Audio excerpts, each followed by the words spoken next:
इंसान के दिल और दिमाग में अगर काम के प्रति जुनून हो और कुछ बनने की ख्वाहिश हो तो क्या नहीं किया जा सकता।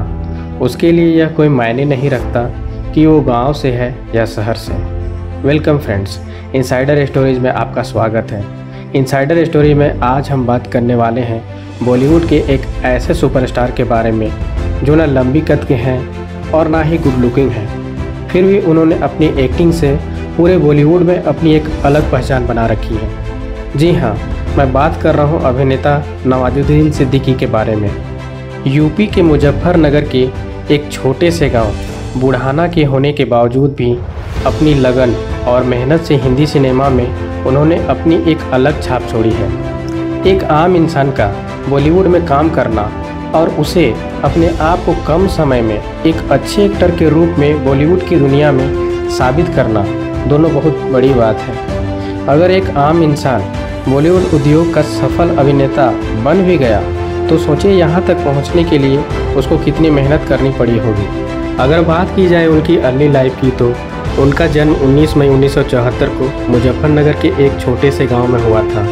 वह अपने 9 भाइयों बहनों, 7 भाई और 2 बहनों में सबसे बड़े थे और किसान परिवार से थे। उनका बचपन मुजफ्फरनगर की गलियों में गुजरा और यहीं से उन्होंने अपनी प्रारंभिक शिक्षा भी प्राप्त की। फिर आगे की पढ़ाई के लिए वह हरिद्वार चले गए और वहीं से उन्होंने गुरुकुल कांगड़ी विश्वविद्यालय से बैचलर ऑफ साइंस में केमिस्ट्री की डिग्री ली। अपनी पढ़ाई पूरी करने के बाद वह छोटी मोटी नौकरी करने लगे, परंतु नौकरी में मन न लगने की वजह से वह कुछ ही समय में दिल्ली आ गए। नवाजुद्दीन सिद्दीकी के दिल्ली आने का मकसद केवल एक्टर बनने का था, जिसके कारण उन्होंने साक्षी थिएटर ग्रुप को ज्वाइन किया और यहीं से एक्टिंग सीखने लगे। इसी थिएटर में उनकी मुलाकात मनोज बाजपेयी और सौरभ शुक्ला से हुई, जो रंगमंच के बेहतरीन कलाकारों में से एक थे। उन्होंने एक्टिंग सीखने की शुरुआत तो कर दी थी, लेकिन उनके पास अभी तक आय का कोई स्रोत नहीं था जिससे वो दिल्ली में अपना गुजारा कर सकें। इसलिए संघर्ष के दिनों में वो नोएडा दिल्ली की एक खिलौने बनाने वाली एक फैक्ट्री में सिक्योरिटी गार्ड का जॉब करने लगे और शाम को फिर साक्षी थिएटर में एक्टिंग सीखने जाने लगे। कुछ समय बाद उन्होंने national school of drama (NSD) को ज्वाइन किया और 1996 में यहाँ से पास आउट होने के बाद वह एक्टर बनने के लिए सन 2000 में मुंबई चले गए। मुंबई में उनको कोई नहीं पहचानता था और ना ही उनका कोई गॉडफादर था जो उनका हाथ थामता।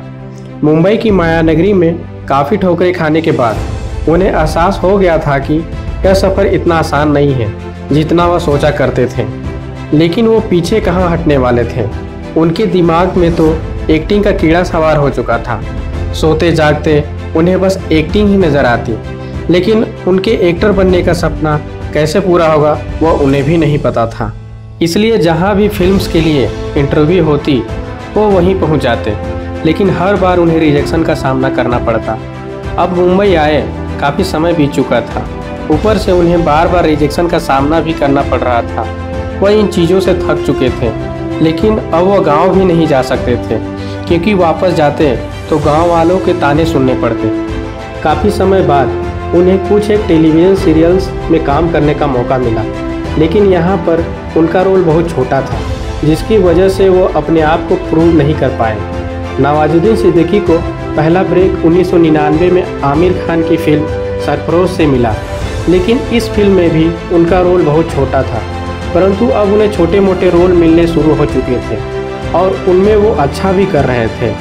लेकिन उन्हें खुद पर यकीन था कि आज नहीं तो कल वह एक दिन बॉलीवुड के सफल अभिनेता जरूर बनेंगे। कहते हैं ना कि कोशिश करने वालों की कभी हार नहीं होती। अगर आप कोशिश करेंगे तो सफलता आपको अवश्य मिलेगी। वर्ष 2010 उनके लिए बेस्ट टर्निंग पॉइंट रहा। उनको 2010 में पीपली लाइव फिल्म के लिए एक पत्रकार के रोल में सिलेक्ट किया गया, जो उनके लिए बहुत बड़ी बात थी क्योंकि लोग अब उन्हें पहचानने लगे थे। उसके बाद उन्हें गैंग ऑफ वासेपुर फिल्म से असली पहचान मिली, जो 2012 में रिलीज हुई एक ड्रामा फिल्म थी। इस फिल्म से उनकी एक्टिंग को लोगों ने काफ़ी सराहा।